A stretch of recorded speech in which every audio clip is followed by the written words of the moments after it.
What's up, everybody? Usually we say what's up muscle car people, but I don't think there's any muscle cars here today, are there? Doesn't look like it. No. I'm Quinn, I'm here with my friend Jared, and today we're doing rallycross.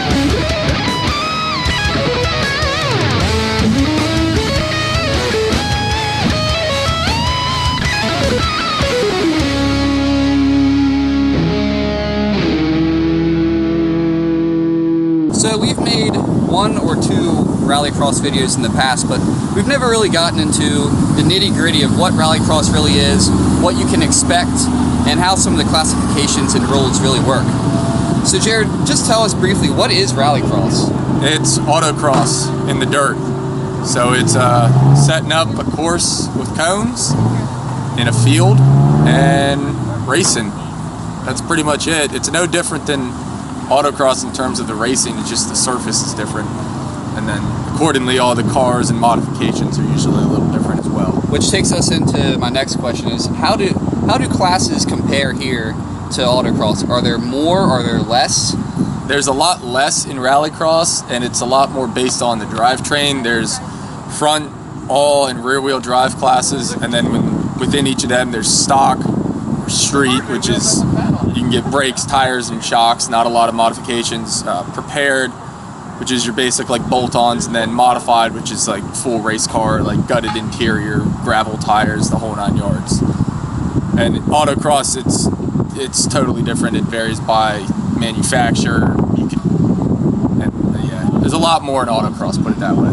So earlier today, we saw a Ford Ranger running, which begs the question, what can you run and what can't you run? I'm not gonna. Is that pushing the threshold? I'm not gonna speak to the validity of a Ford Ranger because I really don't know. I have no idea. I didn't think it was legal, but I'm not the boss. You can pretty much autocross or rallycross any car. As long as it's wider than it is taller, you should be okay. No SUVs, no crossover SUVs. Subarus are the popular choice here, like Winds, Impreza, hatchback. So, if someone just wants to get started with rallycross, do you think it's wise that they run their daily driver? Probably not. A lot of the cars here aren't daily drivers. Some of them are, but I personally wouldn't rallycross my daily driver. There's a lot more likelihood you're gonna throw a tire off, bend your alignment, bend something in your suspension, more so than, I don't think you're gonna do anything like that in autocross. So, a day at your local rallycross is just so full of awesome cars, great people, and excitement that it's really easy to forget to ask questions about the car you're actually doing the ride-alongs in. So I figured I'd do a little introduction on the car that we rode in. This is Jared's Honda Prelude. It's a 5th gen, and I want to say it's a year 2000. The only performance mods he's really done to this thing are slapping on snow tires, which are just a great upgrade from even high-level all-season tires when it comes to driving in dirt, mud, off-road conditions. The funny thing is that I asked him if not caring about braking or even blowing up the car would give him a competitive edge, and he totally agreed with that. He said it allows him to push it to its limits. Think about it this way. If you're worried about braking the car, you're going to hold back. Which takes me to my next point about the classes in rallycross. They're pretty narrow when it comes comparatively to autocross. You know, in autocross you have a wide range of different classes, and each one's determined by different mods. When it comes to rallycross, it's basically you put snow tires on a stock car, or you just go full bore and you have a rally rig that you run, which is really interesting to me. It was great seeing some great drivers pull the most out of their stock vehicle. When it comes down to autocross and rallycross, they're definitely two totally different animals in terms of types of racing. So what's coming up is the footage from our 5th and last run of the first heat of the day, where we actually get to see where pushing the car to its limits can have dire consequences.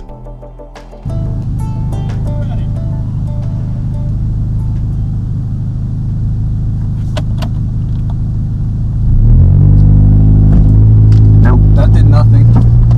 Nothing at all.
stalled, by the way.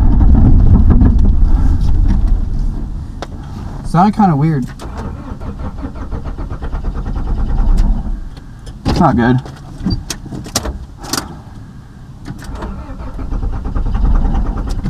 That's bad.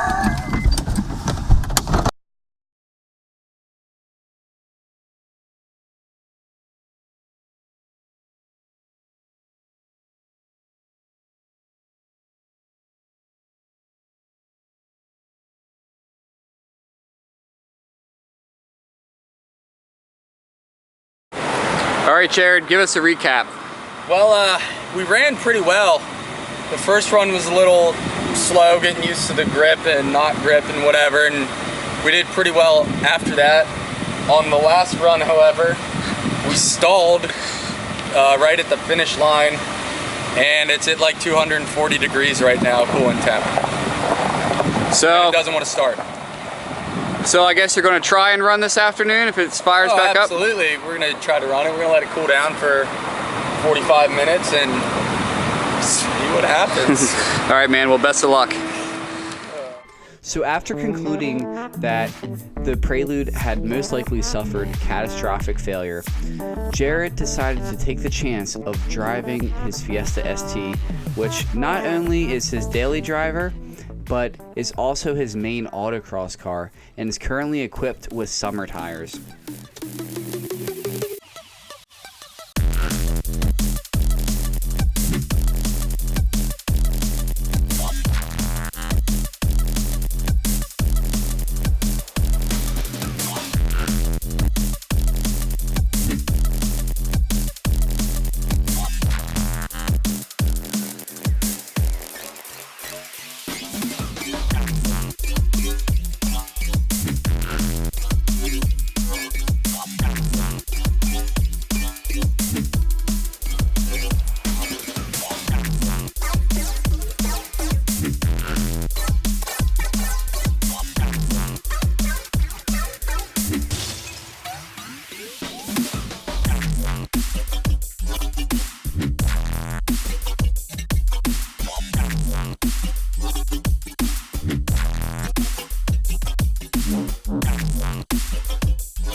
All right, guys. Afternoon session. The Lude did not like the last run of the morning, and it didn't make the afternoon session. I had my backup car brought up about half an hour away. My wife, who's epic beyond words, brought it up. She couldn't even drive stick and brought up the Fiesta that she's sitting in right now recording this. And I didn't necessarily do that well in the afternoon, but I managed to just hold my lead enough.